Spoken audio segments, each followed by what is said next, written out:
whatever point in my life I found alcohol, it would then become a problem. I think it's sort of a matter of time, really.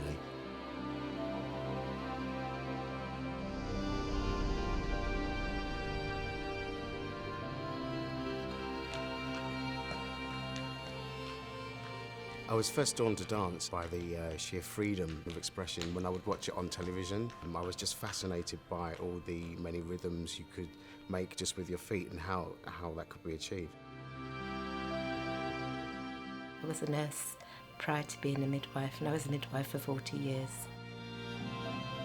Mark had been in quite bad foster care for a period of time, and he was needing a lot of nurturing and physiotherapy to actually stand up and walk, because they didn't think that he would walk. Mark decided he would be a dancer when he was 6. There's no choice in the matter, that's all he wanted to do was dance. I think from when I first started, and I was aware that you could actually make a living out of doing that, that was for me.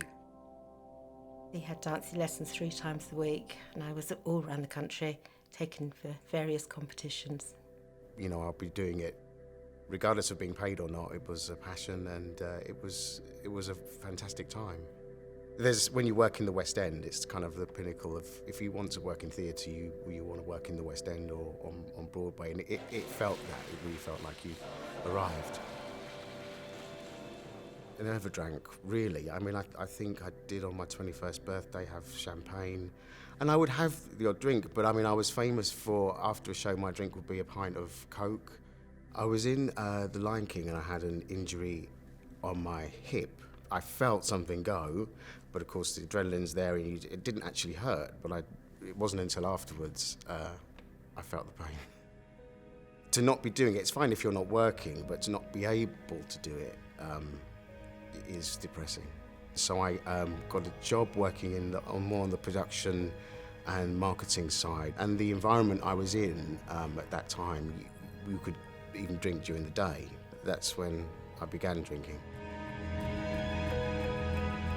Looking back, I was probably replacing the buzz, the endorphins that you get from performing live every night with alcohol, having a buzz that way. By this point, I wasn't even attracting any work at all, so things had really come to a complete standstill. So I thought, you know, I'll make a big decision and I'll move to a different country, and I moved to Scotland, thinking that change of scenery would do the trick. That would be the answer. So I got to Glasgow and I stopped drinking straight away. I thought, right, you know, having said that, I did travel up on the train with a bottle of vodka with me, but I got there and I stopped drinking, and about 2 days later, I woke up.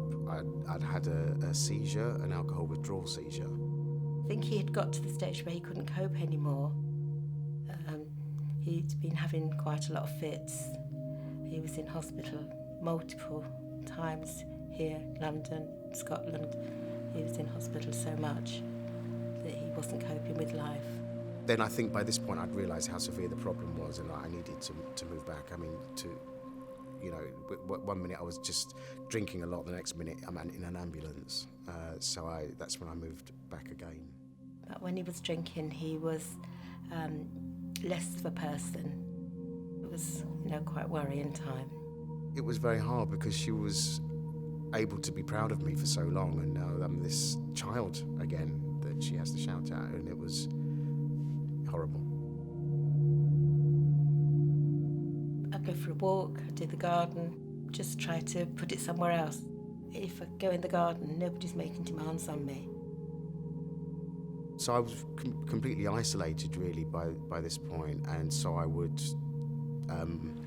go to the park with my headphones on, or just in bed with the radio on, listening to the radio all day long. I became obsessed with solitaire.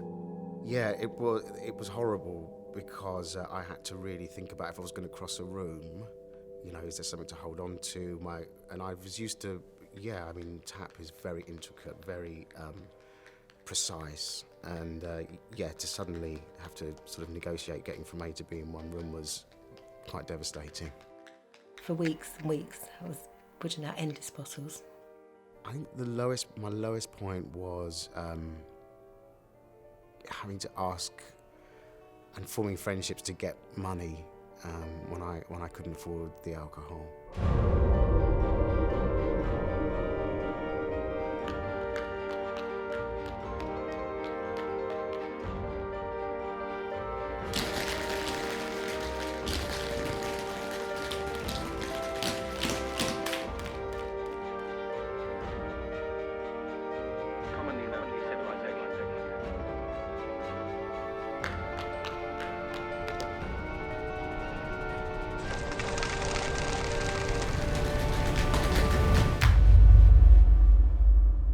Turning Point was recommended to me by my GP following some liver test results. So Turning Point are a drug and alcohol misuse agency, and so they introduced me to Bridge House.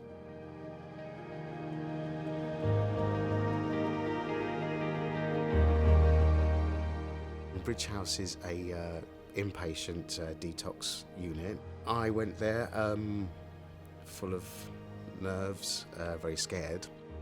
And the second I walked in, I just felt like my recovery had started.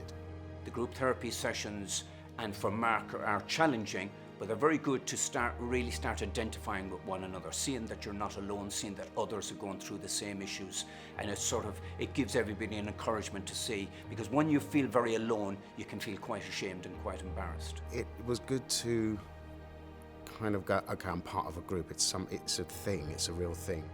The first time he went, I was really positive that he was going to turn the corner. What stood out with Mark is that his withdrawals over the first 3 days were really severe. The risks coming off alcohol are probably more severe than any other drug, certainly more severe than coming off heroin. Joe was very supportive to me at that time, but I was fairly vulnerable as well. It becomes a crucial stage for families, and the fear and the anxiety, and I get calls every day from family members, mothers, fathers, sons, really desperate. So I left Bridge House feeling 10, 15 years younger. I hadn't felt that good for so long. Emotionally as well, I felt rejuvenated, and I didn't take their advice and do any aftercare, go along to any meetings. A high percentage of clients on the first time of treatment will relapse. And very, very quickly, scaringly quickly, was back in the chaos again, like it'd just been waiting there. Because it's disappointing for both of us, and I knew he was disappointed. And to go back to the stress of him drinking and making bad relationships with people is difficult to watch as a mother. The big thing about Bridge House is the team there. It's an extraordinary team of people who are experts in their field, but they're just wonderful people. Just being the great, fantastic people they are, they just have this knack of bringing something out in you very subtly, but very naturally. Everybody is an individual, and they're just incredible. After my second stint there and rehab, I kind of wanted to find a career that I could feel as passionately about as I did about dance. So I had to think, and I thought, well, what in your life has made you feel passionate? And it was Bridge House. So I was volunteering and loving every minute of it. I was really encouraged by all the staff. And then one day, Joe turned to me and said, "Oh, there might be a vacancy here, which, would you be interested in applying?" And I thought it was Christmas and said, "Oh, absolutely, yes." He's found a focus that he's been through absolute hell and back, and he's now working and things looking up for him.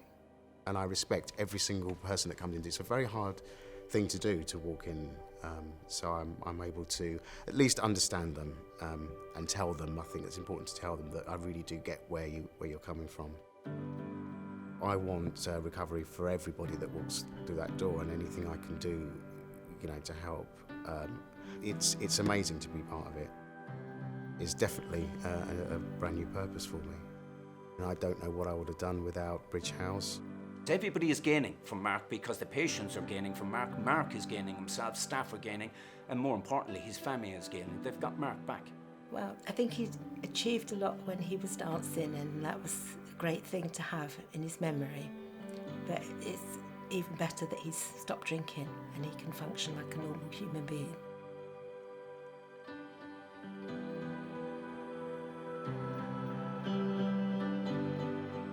I love watching dance. I don't have that unmistakable burning urge to do it anymore, but I still love it. I love watching it. So when I look back on the whole journey, there are many feelings, but without doubt the biggest one is gratitude, quite simply.